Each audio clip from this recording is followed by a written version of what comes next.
இந்த கொந்தளிப்பை தேவன் அனுமதித்தார். மத்தேயு 14வது அதிகாரம் 33வது வசனம்.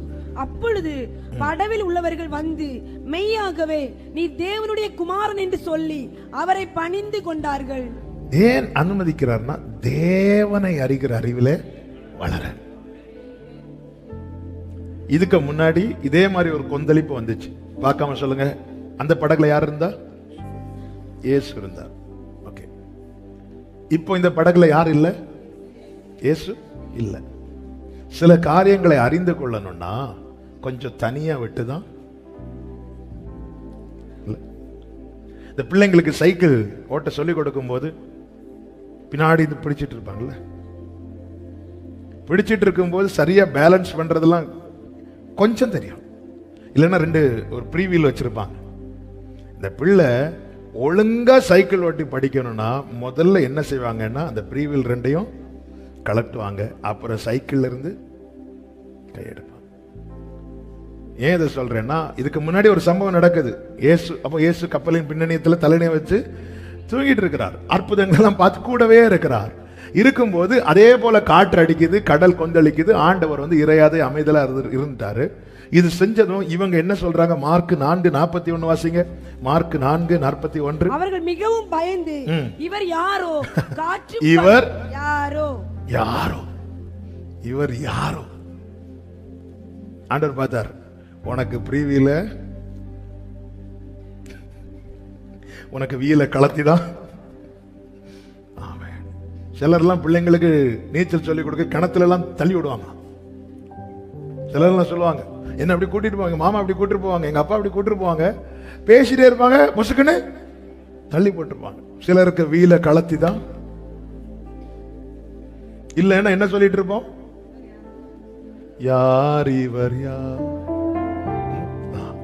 கடைசி வரை யாரோ யாரோ.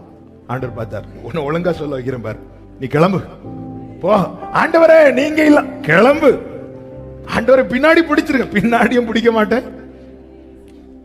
ஆண்டவர் அட்லீஸ்ட் சைடுல 2 வீல், ஒரு வீல் கிடையாது, வா ஓடு. ஆமென்.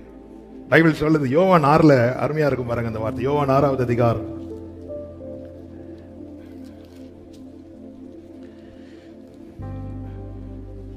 17வது வசனம்.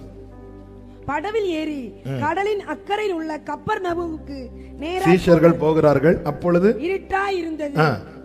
இயேசுவும் அவர்களிடத்தில் வராதிருந்தார். ஆமென். ஹல்லேலூயா. எதுக்கு? இதனுடைய ரிசல்ட் பார்க்கணும்.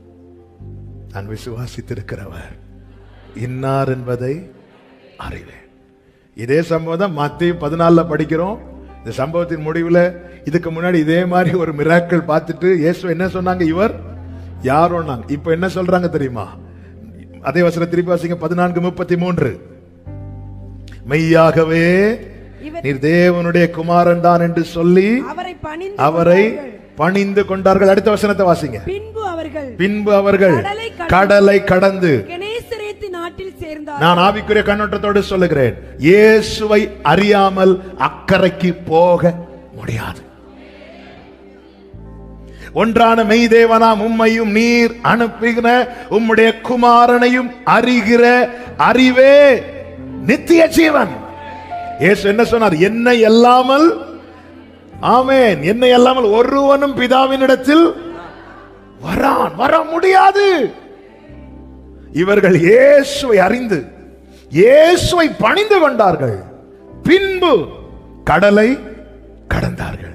கடக்க முடியாத காரியங்களை, கடக்க முடியாத சமுத்திரத்தை, கடக்க முடியாத பர்வதங்களை, கடக்க முடியாத மதிலை கடக்க விரும்புகிறீர்களா? இயேசுவை அறிகிற அறிவிலே வளருங்கள். நீ உண்மையா இயேசுவை அறிந்து கொள்வாயானால் உன்னால் கடக்க முடியாத சமுத்திரத்தை கடக்க முடியும், கடக்க முடியாத மதிலை கடக்க முடியும். ஆமென்.